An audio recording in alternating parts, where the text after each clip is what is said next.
What we're doing is, this is the part of the pot pinchers where you put all the layers together. And I thought I had recorded that part earlier, but it came out that it was actually only a photo. So I'm still learning.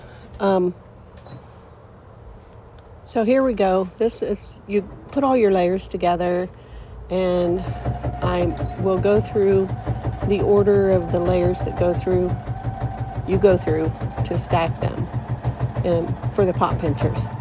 And it's kind of disorganized the way it sounds, but it's really pretty easy. You sew starting on one end, and the side that I sew first, I don't put the clips on because I'm going to be sewing. So the next side, so then you just continue a seam around, making it the outline of those layers that we folded together. And I try to get in a little bit. I try to stay away from the edges because they're not always perfectly together. They're not like always cut exactly perfect. So I give it a little, about 1/4 inch or something, just to make sure. And I sew on this side that's the top, the cotton, the batting. I sew on the batting side. And then I trim my threads. That's awfully close. And then you go inside it where you stop sewing. You make sure you reverse it and to lock in your seams on either end. You get down after you've made your U shape. You get down to the end, and then you check it all. You check to make sure all your layers are within the seam allowance on the outsides all the way around. Then what I do is I pink the edges to get most of the layers of the batting, most of the thickness of it out of the seam allowance. So that's what I'm doing here. After I've done that, then I'll show you how I turn it right side out, and it actually becomes a pot pincher. You can use these when you're handling hot handles on your pots and pans at home. I've given some away. I've sold some. I usually only try and sell to people that I know, or people that are in my town, rather than strangers. Okay, I'm right to the end now. Now, when you go to turn it right side out, you'll look inside, and the layer, you'll open the hand part where I'm trimming right there. Okay, you don't have to do that. I just had excess.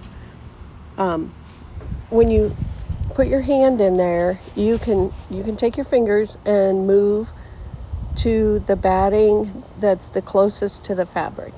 And you take only you put your fingers between the first and second layer of the fabric, leaving one side toward the batting.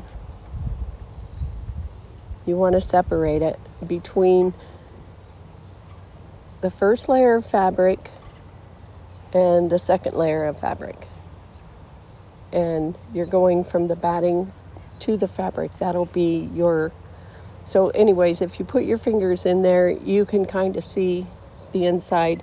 And if you put your hands in there, put your fingers in there, you can feel your loop that you've put on.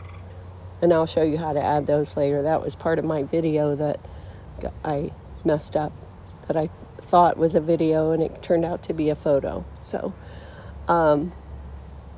more on that later.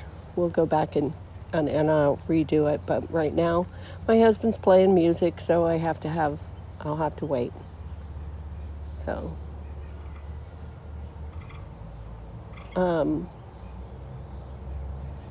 here's where, when you get ready to close that, to make your closing, and you're going to make your little pocket, you sew a seam. I sew it probably about 3/8 of an inch from the edge of from the opening. And then I sew across, and then about go more toward the next seam will be going the opposite direction toward the not toward the opening, but toward where your fingers are going to go in the opening of the pocket. And then I switch it to the zigzag stitch, and then I'll like zero it out and then go to the zigzag that I want. And then I'll do a zigzag stitch in between those two seams that I made about a 1/16 of an inch apart. And then when you're done with that, you will trim it.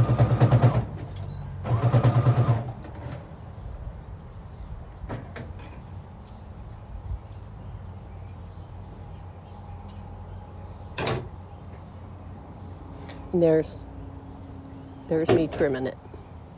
And I use the pinking shears because it keeps everything from fraying, but the seam isn't going to be showing where it would be fraying. It'll be on toward the inside. When you turn your pocket, there it is.